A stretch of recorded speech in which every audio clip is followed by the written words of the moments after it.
Well, how did we ever get into this situation where Congress has nothing to say about trillions and trillions of dollars of bailing out certain banks and governments?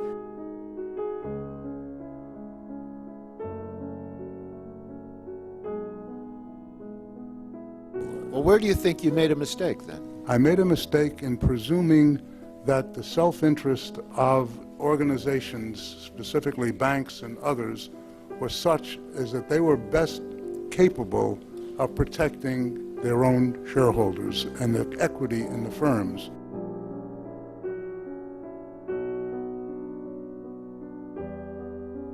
Since the peak of the Great Society, on the first official Earth Day, captains of industry have engaged in a conspiracy to destroy the gains made for working people over the last century.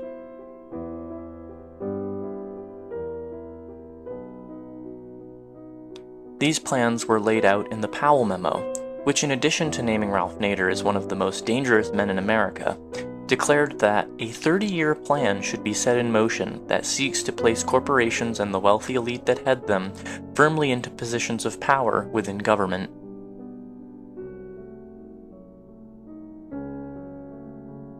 And to remove the ability of the people to use government as an independent arbiter of law that would protect them against the abuses of the wealthy elite, and to stem the tide of citizen power that had grown throughout the 50s and 60s. The strategy laid out in the Powell Memo is coming to its final fruition now.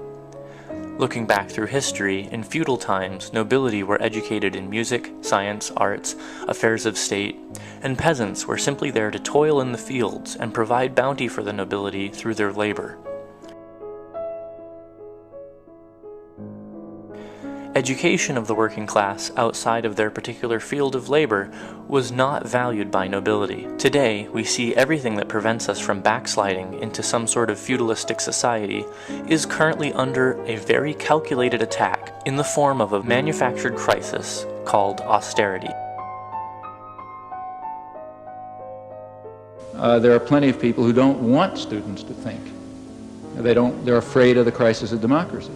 You know, people start thinking and you get all these problems I was quoting at the beginning. You know, they won't have humility enough to submit to a civil rule, you know, or they'll start trying to press their demands in the political arena, or they'll, you know, have ideas of their own instead of believing what they're told.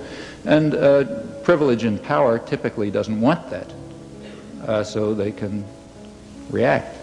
And a high school teacher who tries to get students to think may find repression, firing, and so on.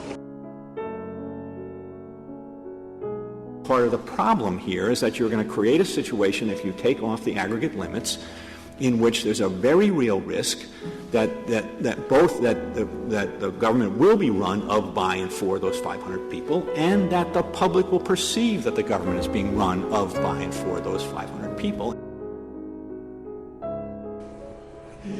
Well, person isn't used in the First Amendment. I mean, Congress shall make no law abridging the freedom of speech.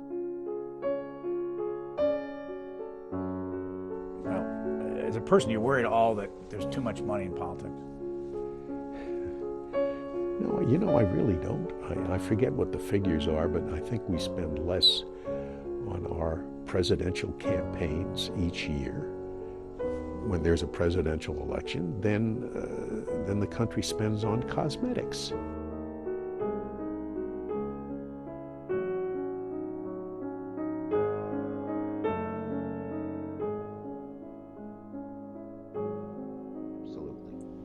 I'm upset as an American, and I'll tell you something, as somebody who believes government can be a force for good, this decision just weakens everybody's faith in government.